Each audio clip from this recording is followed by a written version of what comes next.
Welcome back. This is where we ended up in our last session. Remember, in this chapter we're actually talking about 4 additional journals. In the first 4 chapters we talked about the general journal, and now in this chapter we're going to talk about the revenue journal, which we've already discussed. We're also going to talk about our cash receipts journal, and then we'll talk about our purchase journal and our cash payments journal. So we're back in the book on page 208, and we're going to look at the first thing we're going to look at is an example exercise 5-1, and it says these following transactions occurred during December, and we want to record these in our revenue journal. So on December the 5th we had an invoice to Butler Company for $5,000. December the 9th we had one to JoJo Enterprises for $2,100, and then December the 15th we had one to Double D Inc. Services for $3,250. And if we looked at our revenue journal, this is what they would look like. You can see in our revenue journal on December the 5th we had an invoice number 302 to Butler Company for $5,000, and then on the 9th 303 to JoJo Enterprises for $2,100, and then on December the 15th 304 Double D Inc. for $3,250. So now we're going to take a look at our cash receipts journal. All the transactions that involve receiving cash are recorded in our cash receipts journal. So every entry in the cash receipts journal will involve a debit to the cash general ledger. And this shows our cash receipts journal, and if you want to get a bigger picture of it, look on page 209 in your book, and you can see that we received $400 worth of rent revenue on March the 2nd, and that's in the other accounts column as a credit. And the cash receipts journal is posted like the revenue journal. Anything that's in the other accounts column would be posted on the date that took place. So on March the 1st we would go to our rent revenue general ledger and post that $400 on March the 1st, and we would put, for post reference, you can see we use CR 14, which means cash receipts, page 14.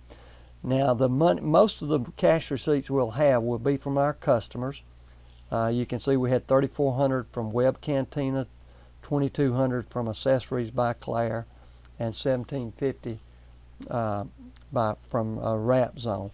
Now these would be posted to the subsidiary ledger on the day that they take place.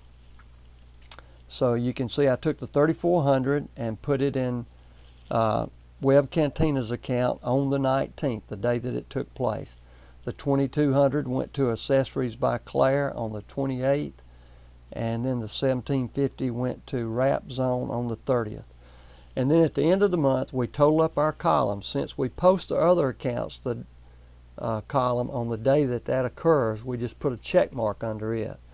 But then our totals for our accounts receivable and our cash, a debit to our cash, we post those at the end of the month, put a 12 up under the accounts receivable, which represents the account number for accounts receivable, and then we put a number 11 up under our cash, which is the account number for our cash account. And these slides just show how we actually post that. You can see this is the $400, and we go to our rent revenue account and post it and show the date there. And then in the other ones we just put a check mark on the day that we post each one of those accounts to the subsidiary ledger, and then at the end of the month, remember, we total it up and post it to our accounts receivable and our cash account, credit to accounts receivable and a debit to the cash account, and just put a check mark under the other accounts column.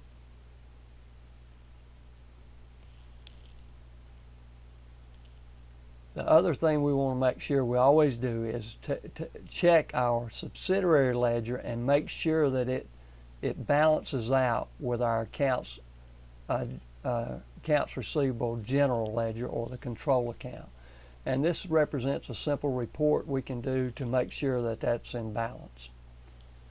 And Net Solutions, of course, does that since they're doing manual books.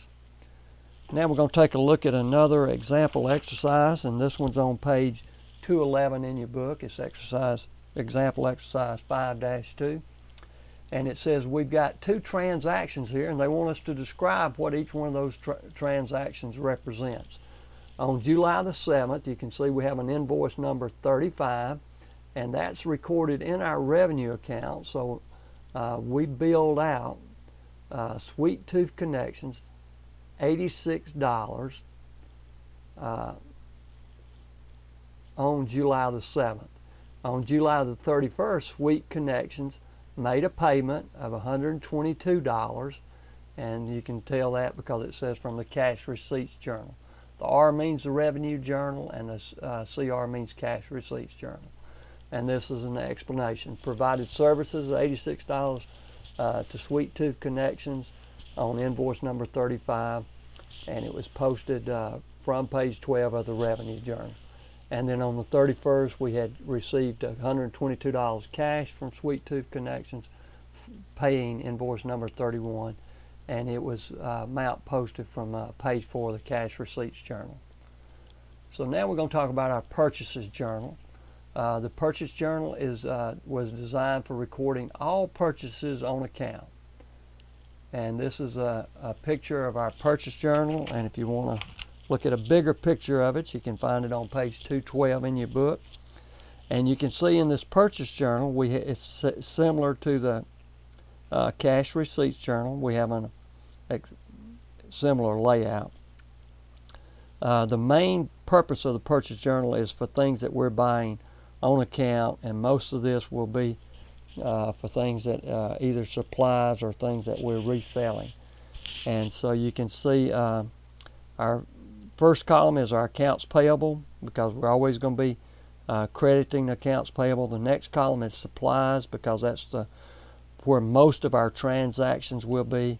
And then we have an other accounts debit column, and post-reference column, and amount column.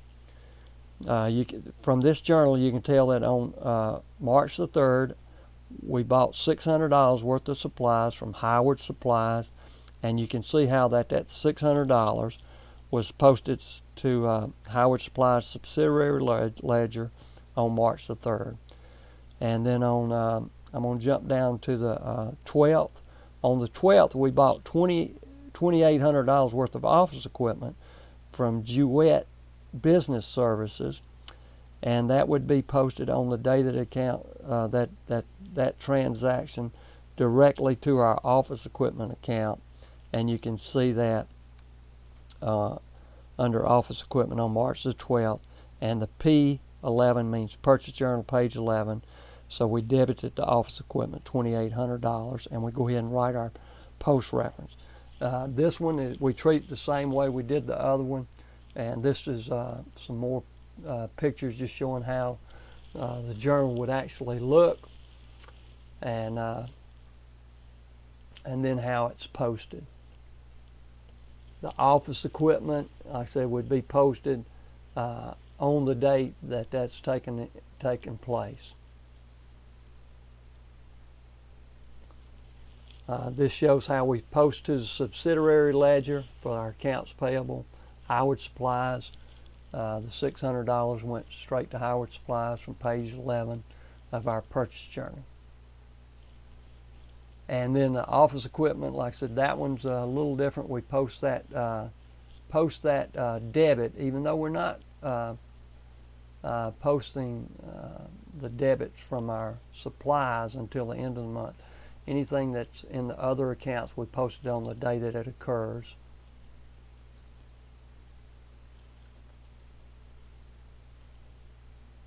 And then at the end of the month, we total up our columns and post the total to our accounts payable as a credit and to our supplies account as a debit.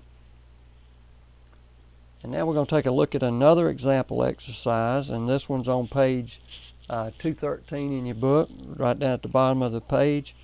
And we have 3 transactions that we need to look at. and we'll take a look at those in our next. We'll start with looking at those in our next session. Thank you and have a great day. Our time's up. Thanks.